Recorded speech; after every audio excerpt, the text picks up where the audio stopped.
Welcome to Roleplaying History, the podcast where we explore the history of role-playing games. I'm Wayne Davis, and I'll be your guide for today's tour.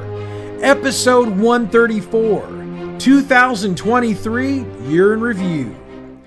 2023 has proven to be both a controversial year for the tabletop role-playing industry, but also a very profitable one, as we've seen growth across the industry.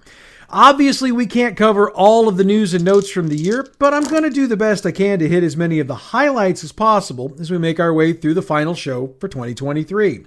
So sit back and enjoy this week's tour. Now, there's absolutely no way we can do a year in review episode without starting with the controversy that nearly tore the industry in half and wound up potentially changing the nature of the industry permanently moving forward. For those of you who don't know or don't remember, I'm speaking specifically about Wizards of the Coast and the proposed open game license 1.1. Now, this whole thing technically started towards the end of 2022, when reports from credible sources began to surface that Wizards of the Coast was looking to make changes to the original OGL to, according to the sources at that time, update the policies for the upcoming 1D&D release. So what is the OGL, and why were the changes to it causing so many controversies? Let me see if I can break this down into the Cliff Notes version. Sorry, maybe that's a little too Gen X for the room. Maybe TLDR? The Open Game License, or OGL for short, essentially means that so long as you agree to the terms and conditions of the license, which typically means giving Wizards of the Coast or any other company issuing an OGL of this type recognition and credit for the core rules you're using to build your supplements from. It also allows you to do so without having to pay any royalties to the original company, which in this case is Wizards of the Coast. And the wording of the license implies that it cannot be changed or modified in any way and is good in perpetuity. For those who might have forgotten, or those too young to remember, the OGL came into existence with the creation of D&D 3rd Edition back in 2000, and that saw a ton of third-party materials being released in support of that system. It continued with 3.5 edition, and everyone seemed to be making at least decent money and appeared to be happy. When 4th edition D&D was released, a new system was released, and this one was a bit more restricted than the previous one, so most third-party companies chose to not support 4th edition and instead continued to publish for 3E, 3.5E, which worked well for them since a lot of gamers never fully made the switch to 4th edition. 5th edition brought the OGL back pretty much the way it had been when it was first released, which is why gamers have seen such a large amount of third-party product hit the shelves since 5th edition was initially released. Again, Wizards of the Coast was making money, third-party companies were making money, and gamers were getting books they wanted to use to play the game. This means everybody should have been happy, right? Well, we'll get to who I think was unhappy enough in a moment, but let's keep working the timeline. I mentioned that late in 2022, rumors started coming out that Wizards was going to change the OGL, moving into 1D&D, and that the word coming out at that time was hinting it might not be as third-party friendly as it had been in the past.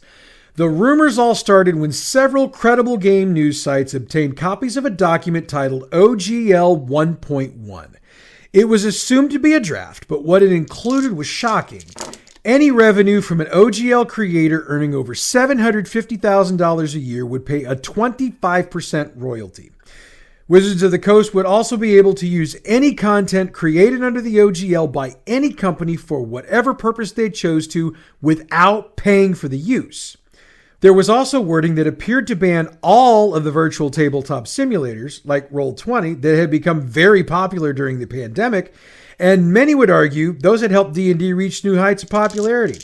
Finally, OGL 1.1 would deauthorize any product made under the old OGL. Shortly after that leak, an updated version of 1.1 was leaked, and that expanded on the royalty policy by setting 3 different tiers for royalty payments, and anyone using the OGL would be required to register and get an official sticker for their products.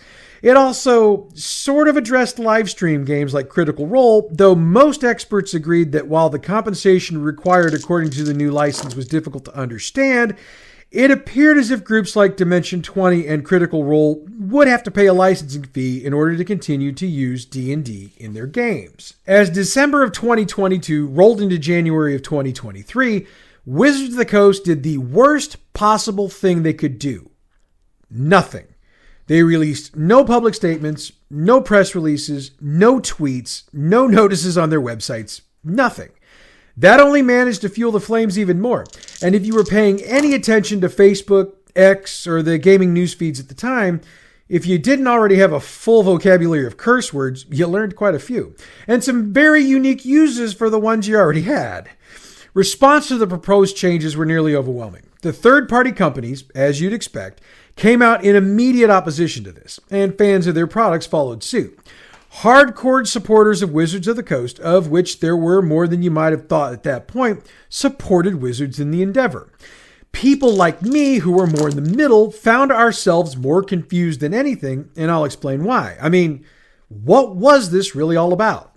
Plain and simple, it was about money. Hasbro, who has been the parent company of Wizards of the Coast for about 23 years at this point, had noted in their fourth quarter reports in 2022 that while Wizards had made about $1 billion in revenue, they hadn't met their sales expectations that Hasbro had for them. One of their responses was to crank out an unadvisable number of Magic the Gathering cards to dump on the market, and when that went south, my personal opinion is that they turned to the revenues being produced by third-party content providers and realized that if they changed the rules of the game, they could get a piece of that action. Now, if you'll go back to the YouTube archives on the Bad Productions YouTube page, you'll note I did several videos on this as the whole controversy was going along. And I took a position that was about as middle of the road as I could, though I tended to support the third-party companies more than Wizards of the Coast, and I'll explain the whole thing. If you're looking at it from the Hasbro perspective, they do control the intellectual property that is Dungeons & Dragons. So technically, they've been allowing other companies to utilize their IP for years for free. And if you look at how IP usage is in the rest of the business world, that just doesn't happen very often. And it definitely doesn't happen for the better part of 20 years. So wanting to get a piece of that pie didn't necessarily make Hasbro greedy. Well, it did, but I'm getting to that. Looking at the other side, it was hard to not side with the third-party producers. The proposed royalty payments in the OGL 1.1 draft would have put some companies either out of business completely or would have forced them to let a lot of employees go while they figured out how to transition their business into other games. Some of the larger companies, like Paizo, were already diversified enough that they'd have been better suited to weather the storm, but it still would have had a decent enough impact on their bottom line as to impact their business decisions moving forward. The fan factor was something that Hasbro hadn't taken into account when they made their decision, and how could they have? Hasbro's a company that's been making board games and toys for years, and their thought process is typically, we make the toys, they buy the toys. We update the toys, they buy the toys again. Lather, rinse, repeat. The tabletop role-playing game market is something alien to them. And since they'd begun enforcing their will more and more with Wizards of the Coast over the years, the Hasbro philosophy had infiltrated the Wizards philosophy, and in the opinions of most, it was not for the better. But why was the game community's opinion and reaction so important? A number of observers and reporters on this subject, including a phenomenal article written by Edwin Evans Thurwell for the Washington Post on January 19, 2023, noted that third-party products were, in a very large part, responsible for the success of Dungeons & Dragons as a whole since 2000. There were a number of surveys done during this time, and other than the core rulebooks and a few supplements here and there, the majority of the books purchased by gamers to support the version of the game they were playing were produced by third-party sources. In other words, without the volume of materials produced and sold by third-party companies, D&D wouldn't have been as profitable as it had been, and Hasbro would most likely have seen even lower revenues for Wizards than they had been seeing.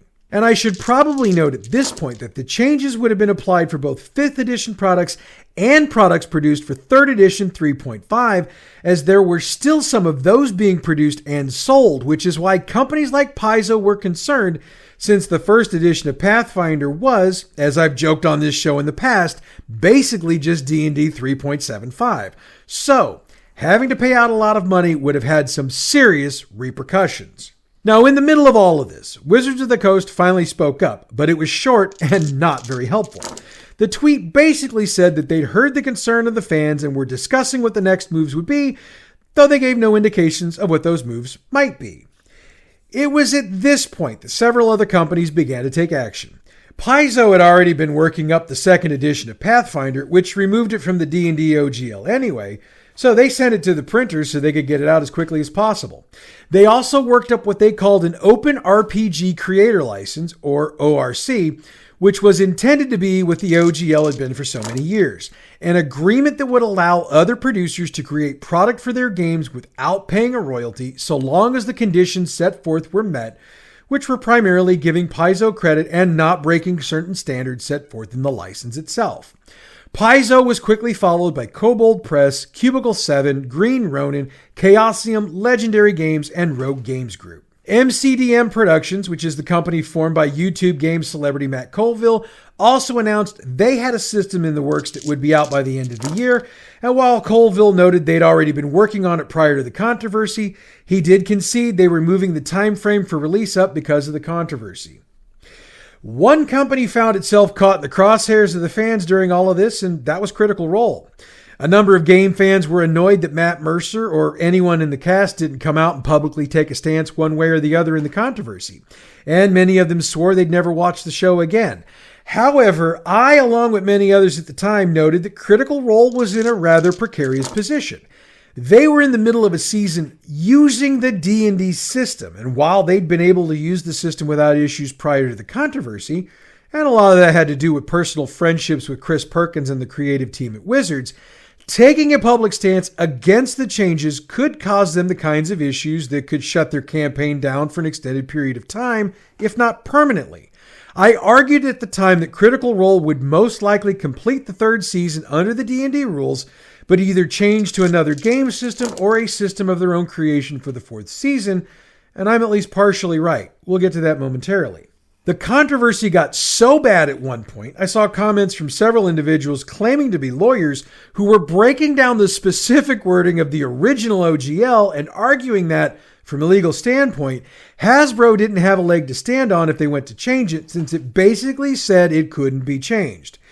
So, with the fans worked into a lather, Hasbro had a decision to make. All sides involved were basically in a standoff, and it was just a question as to who would blink first. Hasbro did. And on January 20th, Wizards of the Coast announced OGL 1.2, which allows for the core D&D mechanics to be released through a Creative Commons license, which means they're available for everyone to use for free forever. And the way the license is worded, it cannot be revoked. Now, there is some fine print here. The Creative Commons license only applies to materials created under the old OGL or 1.0. That material and those core rules are protected. OGL 1.2, however, is still in development, and while the ideas for that are intended to be play tested and discussed through the community, there's no guarantee that there won't be some sort of restrictions placed on third-party providers once One D&D releases at some point in 2024. So, in the battle behind the OGL, everybody won and nobody won. And Hasbro and D&D lost more than they probably should have. Because as I noted a couple of weeks ago when I was discussing movies, Dungeons & Dragons Honor Among Thieves had the bad luck to have been released in March of this year, and having been released that close to the OGL controversy probably impacted its box office numbers. While it still made its money back, most movie and game insiders believed it would have made a lot more money if pissed off gamers hadn't boycotted the film and encouraged others to do so. So again, Hasbro's short-sightedness cost them more than just some game sales. Now, I will say this. The number of Kickstarters I've seen since around February for new game systems from new and established creators is larger than anything I've seen before, and the number of those campaigns that have succeeded is also larger. So from that perspective, I think something very positive has come from all of this. And what is that, you may ask? With a wider variety of game systems out there, gamers will have more options to choose from that better fit their style of playing than what we have out there at present. That can do nothing but increase the number of people playing tabletop role-playing games, and that's both new gamers and older gamers that have walked away from the table out of frustration over the system changes over the years. And anything that can increase our numbers in the long run in a positive way, That's a win in my book. I just wish it hadn't taken something this stupid to make that happen. And if I'm being honest, I wish we'd gotten more sincere apologies from Hasbro and Wizards of the Coast sooner, instead of them having to be basically shamed into giving them. But maybe that's just me. Now, I did want to touch on Paizo's publishing license, since we're going to be seeing a lot more of these licenses coming out as we get into 2024. They actually dropped a news release on their website on January 12th, and they went into detail about why they were doing it and what it would look like. One paragraph in particular caught my eye, and I wanted to quote it here. Quote, "The new Open RPG creative license will be built system agnostic for independent game publishers under the legal guidance of Azora Law, an intellectual property law firm that represents Paizo and several other game publishers. Paizo will pay for this legal work.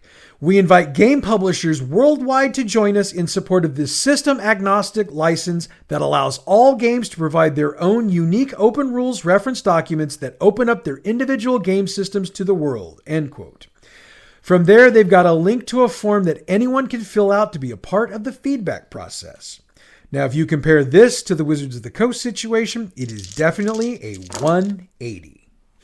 All right, so let's shift gears for a bit and discuss a game release that came with a decent amount of hype of its own. Free League Publishing released the Walking Dead universe role-playing game, which is based on the highly successful television franchise. Built on the Year Zero engine, which we've covered in another episode of the podcast that's available in the archive. Players in the game are characters trying to survive in the world that's been overtaken by the walkers. It allows players to either recreate some of their favorite characters from the Walking Dead shows or create a completely new concept of their own to run through the gamut. And unlike many of the games out there, the Walking Dead universe offers two play modes. Campaign mode, which shapes the storyline using the player's goals, choices, and collective efforts. Or survival mode. The players are dropped into a perilous situation that requires immediate resolution, and a majority of those utilize locations and characters from the TV shows. It's available for purchase at your local game shop, on the Free League Publishing website, freeleaguepublishing.com, or in PDF form on drivethrurpg.com, and that's all per Free League's news release on the game. All right, so I mentioned that Critical Role caught shit during the OGL situation for not taking a side, and it turns out that might have been due to the fact that they were already working on a system of their own and just didn't want to let the cat out of the bag. Darrington Press, which is the publication arm/partner of Critical Role, they have designed the Illuminated Worlds system, and it should be released by mid-2024. The system itself is being utilized as a part of one of the games created for it, Candela Obscura, and we'll talk a bit about that momentarily. Overall, there's not a whole lot of tea being spilled about what Illuminated Worlds is going to look like, but what we can tell from Candela Obscura, it's more of a narrative-driven system, though when dice are needed, they're going to be six-siders. We're going to have to wait and see when we get more info on the nuts and bolts of the system, but for now, we've got Candela Obscura. That's available for purchase right now from the Darrington Press website, darringtonpress.com, and you can also pick up a free quick start guide if you're interested in testing it out without shelling out the full price. What's the game itself all about? Well, the players are essentially investigators working for an esoteric order. Each investigator has their own particular set of skills, and they're grouped together as needed to solve different mysteries. It's pretty much as simple as that. Now, if you want to see how it plays, Critical Role's been running the game on the last Thursday of each month on their Twitch stream since May, and as we know, those are available on their YouTube channel about a week or so after the Twitch run, so you can check those out. And if I were a betting man, I'd bet that the fourth season of Critical Role will more than likely be played by the Illuminated Worlds rules, or maybe they got something else coming that we don't yet know of. All right, I realize I'm scanning over a lot of stuff from the past year, but I've been trying to hit as many of the high points as I can, and I will try to get back and hit some of the stuff I missed in other shows over the next year, I do promise. All right, so let's talk some really good news for this year, shall we? A television series based on the Fallout video game series, and by extension the Fallout role-playing game, was announced well over a year ago, and other than a really short teaser clip we got about 6 months ago, nothing had been announced. until November 28th, that is. The first trailer for the series, which will debut on Amazon Prime in April of 2024, dropped that day, and it gave us a really good look at some of the things we'll be seeing during the first season of the show. We got a detailed, if not brief, look at the inside of a vault. We see Brotherhood of Steel members in their power armor.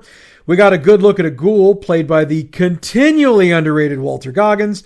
And we got flashbacks that show Mr. Handy Robots hard at work in the city before the bombs drop.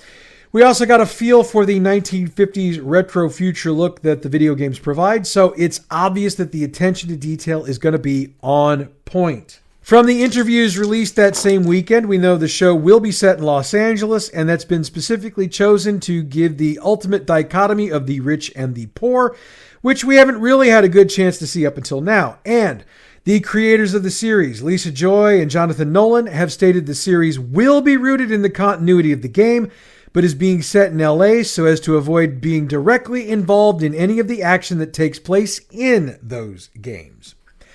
I also saw something in the official release that said Vault Boy will appear in the show and get an origin story, so that should be interesting. And finally, Bethesda Games has fully given their approval to the series, even attaching a member of the creative team to the producers of the show to help with continuity and the minutia of Fallout details. If you are one of the few gamers that haven't seen the trailer yet, it is available on YouTube, so give it a look. Alright, I mentioned during the OGL piece that Matt Colville and MCDM Productions were working on their own game and game system, and it's now being launched with its own backer kit. MCDM has done more than their share of Kickstarters and backer kits over the past few years, and since they've all been successful, I have no reason to believe that this one won't be any different. In fact, it launched on December 7th, and by the time I got the press release and logged on to BackerKit, the project was already halfway to its goal, and that goal's a month long. So it's not an issue of whether or not it's going to get made, but rather how many of its stretch goals it's going to hit. The game's called, fittingly enough, the MCDM RPG. Well, that's the working title anyway. Colville swears there will be an actual title before it's delivered in the first half of 2025. James Introcaso, who is the lead designer for MCDM, said this about the game in the statement released to Polygon, quote, "We're encapsulating decades of design experience into crafting an RPG experience that focuses on the hero's journey filled with action and strategic combat. It's about making every character's action significant, every battle a narrative in itself. Your character doesn't just swing their swords, monsters aren't just bags of hit points. Every hero and monster turn is dynamic and full of cinematic action. We've been testing this game for months now. It's already fun," end quote. There hasn't been a lot of details on the game engine, but we do know it isn't D20. D6s will be the primary dice, though D8s and D4s will see use as well. If you're interested in learning a bit more about the backer kit, Matt Colville has a video up on his YouTube channel, or you can check out the backer kit page itself. I will tell you that a PDF of the book will go for $40, and there are bigger, cooler versions offered at larger prices, including a potential boxed set. I've got one more news piece I wanted to cover on today's show, and it sort of brings us full circle since it concerns Dungeons and Dragons. The U.S. Postal Service announced in a press release on November 30th that 20 stamps celebrating the 50th anniversary of the game will be released early in 2024. They also noted that 10 different designs will be a part of the release, and for those of you who collect either D&D stuff or stamps, you'll be able to buy them in a 20-stamp pane once they're released. The stamps were designed by Greg Breeding, who is one of the art directors for the USPS. I wanted to close this entry by reading from the USPS release. This stamp release marks the 50th anniversary of Dungeons & Dragons, described by its owners as the world's greatest role-playing game that has become a cultural phenomenon. By inviting participants to imagine themselves as wizards, warriors, and other adventurers in exciting and treacherous fantasy worlds, Dungeons & Dragons open doors to whole new universes of creativity for generations of players. So we've gone from the satanic panic to grandma mailing your birthday card next year with a red dragon stamp on it. And if that ain't progress, I don't know what is. And with that, we've come to the end of this week's tour. And the end of 2023's tours, if we're being completely honest. Next week, we'll kick off 2024 with a look at the various books over the years that have been written about the tabletop role-playing game industry. There's a lot of history involved, so we'll be doing a history show on books about history. Sounds like we might rip open some sort of portal into another dimension. In the meantime, check out Bad GM's campaign Build Along. This week our group will get their hands on Paladin Zane, but the options they're presented are going to lead to some difficult choices. Bad GM's campaign Build Along is available wherever you get your podcasts or on our website, badgmproductions.net. The music we use for this show comes from pixabay.com. Check them out for all your license-free, royalty-free music needs. Roleplaying History is a production of Bad GM Productions. We've picked up a lot of social media sites recently, so check out the info box for this episode, or check out the website to see where you can follow us. Next week, we let out our inner bookworm and check out books on the history of the role-playing industry. And let me be the first to wish you a happy new year. So until 2024, I'm Wayne Davis, and your role-playing history.